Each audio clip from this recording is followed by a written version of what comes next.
Hi, everyone. You're listening to Live with Necee. I am your host, Opal Bailey. Are you facing anything impossible in your life that seemed to be overwhelming to you and you just don't know whether to give up, or you don't know when the relief is going to ever come, or if it's going to come, you know? And when I was thinking of this question, I thought of a friend of mine who is dealing with some physical issues in her life, and she was talking about how she's in this situation. You know, she's dealing with MS, and she had an episode this weekend while we were together, and she was talking about, I've been in this so long, and I'm just don't know what to do, and and all this, and we were listening to her, and I was just thinking, God, nothing is impossible with you. Like, nothing is impossible in our life. And it may not come at the right time. The healing may not come at the right moment. Deliverance may not come when we want to have it, or even the good things or the things that we desire in our life. The healthy relationship might not come when we think it should be. We may not receive the desire of our hearts instantly. And it just reminded me of how God really sees patience. He really sees patience as a work. He really sees patience as us making a decision to wait on him, but in the waiting, continue to do what we need to do, but to trust him. And I often think about, if we're not patient, we'll find ourselves doing things in our own strength, doing things to kind of like, okay, God, you're not coming soon enough. So, okay, you need my help. So let me go ahead on and get this ball to roll in, because, you're kind of slow. And so then we move ahead of ourselves, and then we find ourselves coming right back and waiting on God anyway. I mean, I know this has happened to me plenty of times in my life. I want to get it done. I want it quick, because we live in a society where it's microwavable. We want everything fast, we want everything now. It's a Burger King mentality. I want it my way. If I don't get it my way, then I'm going to find a way to get it, and it's going to be done eventually. And most of the time, it's not done right, or it's not done in the way that we wanted it to be done, or the consequences is too heavy. And then we're right back to where we started before, and seeking God and saying, oh God, what's going on? Why did I do this? And what happened? And in talking with my friend, it just reminded me of God's love still is there. His presence still there. And you know what? He told us he'll never leave us. So for him to say he'll never leave us, that means he's always there, no matter what's going on in our lives, no matter how impossible our life seems, or no matter how impossible your diagnosis is from the doctor, no matter how impossible your family members are, no matter what opposition you're facing, no matter what your job issues are, your friend's issue, or even your own personal issues, God says, I'm always there for you. And he said, nothing is impossible. Nothing. And as I was thinking of, my friend, and I was just encouraging her and letting her know, hey, nothing is impossible with God. It's just patience. And sometimes we don't want to wait. We don't want to go through the patience of the waiting. But even in that, God uses the patience to persevere us, to show us that we need a little backbone. We need a little waiting time. We need to be complete in knowing that, hey, I can trust the Lord. Even in this situation, I may not understand what's going on, and I may be going through it for 5 years, 10 years, a month, 3 weeks, whatever it is. But, God is saying, hey, but just be patient. I see what's going on in your life. I'm not unaware of you. I just want you to be patient, because I'm working on your behalf. Even when we don't see him doing it, he's working on our behalf in the backstage, in behind us. He's working behind stage, and he just like, I'm working this all out, because he promised he'll work all things out for the good of them who are called according to his purpose. And at the age of 18, for me, giving my life to the Lord, I can honestly, truly say that he has never failed me. He has never lied to me. There was not one time in my life when I could say, God wasn't truthful. There's not a time in my life when I say, you know what? He didn't really come through for me like he said he would. He came through.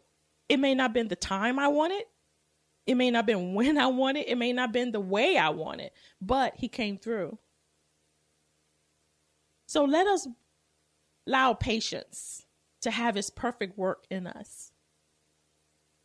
Because when you look at what happens when we don't have patience, how we can move out on our own, sometimes we can mess stuff up even worse than what it is because we want to be the fix it people. We want to get it done. We want to have it done. And, God, you just follow my suit and let me show you how to do it. And this is what Abraham and Sarah had to go through. And this reminded me of their story as well. Here you have 100-year-old man. His name was Abram. And his wife's name was Sarai. And God told Abram, I'm going to change your name. And your name will be Abraham, and you will be the father of many nations, and you will be great. You will have descendants as many as the sand and the stars. And Sarai will be Sarah. She will be the mother of many. You will have your firstborn child. Now, he's 100 years old. Sarah was 90 years old. So already their situation is impossible. It's not possible. It's not medically possible. It's not biologically possible. It's not physically possible for a 100-year-old man and a 90-year-old woman to have a child naturally. Because even when God promised that, it also said in the word that everything had died in their bodies. There was nothing there, nothing. It was impossible for them to even conceive, period. Because everything was just dead. But God spoke a promise to him, and he said, I will make your name great. I will change your name. And he did the same thing to Sarai.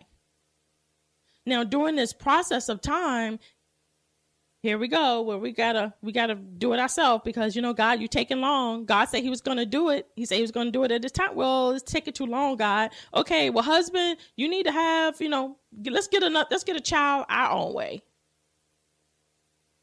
Then they have a child. And then the circumstances of that from doing it their way caused Sarah to be disrespected, to be shamed in her town, because not only did the concubine had the child, the concubine also mocked Sarah because she didn't conceive. And during that time, when you don't have children, you're shunned upon. You're not respected. And so she went through all of the humiliation and embarrassment and the shame to the point that she got so angry. She went to Abraham and she said, hey, you got to get rid of this woman. She's embarrassing me. And eventually they sent her off. And she went wandering in the wilderness. No food, no nothing.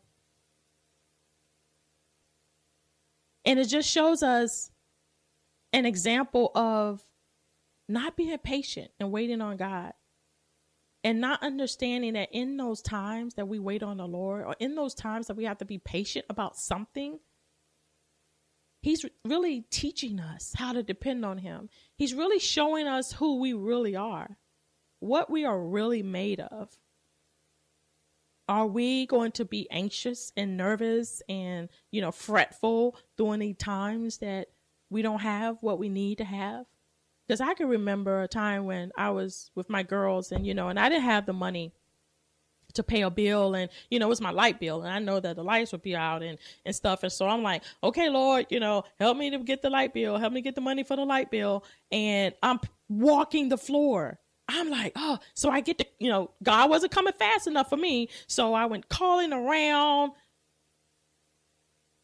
and then nothing. I couldn't get, it was like doors was closed, nothing. I couldn't get nothing. And then I had to sit and say, okay, Lord, I get it. You want me to depend on you. So, okay, I'm trusting that you will provide again for me. And out of the blue, a friend of mine called. I was on her heart.